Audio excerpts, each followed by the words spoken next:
Pegiat media sosial Tifauzia Tiasuma alias Dr. Tifa mengaku rela dipenjara jika dianggap memfitnah dan mencemarkan nama baik Presiden ke-7 Republik Indonesia Joko Widodo terkait tuduhan ijazah palsunya. Tifa mengaku rela dipenjara apabila memang Jokowi benar memiliki ijazah asli. Diungkap Dr. Tifa dalam program Rakyat Bersuara di iNews TV. Selasa 3 Juni 2025 baginya tak ada masalah jika dianggap memfitnah mantan presiden. Bahkan ia ikhlas memakai baju orange dan masuk lapas Pondok Bambu. Menurut dia benar atau salah terkait tindak pidana fitnah dan pencemaran nama baik yang dituduhkan hanya dapat dibuktikan melalui ijazah asli Jokowi. Tifa pun kembali meminta Jokowi menunjukkan ijazah asli miliknya.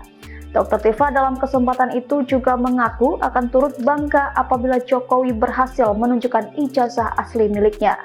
Apalagi kata dia, Universitas Gadjah Mada merupakan kampus tempatnya mengenyam pendidikan tinggi.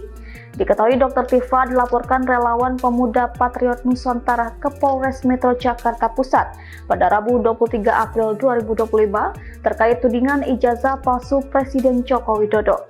Mengetahui dirinya dilaporkan, Dr. Tifa justru senang karena merasa punya kesempatan menagih janji Jokowi dan Universitas Gadjah Mada. Selain Dr. Tifa, relawan itu juga melaporkan pakar telematika Roy Suryo, ahli digital forensik Krismon Sianipat, dan wakil ketua tim pembela ulama dan aktivis Rizal Fadila.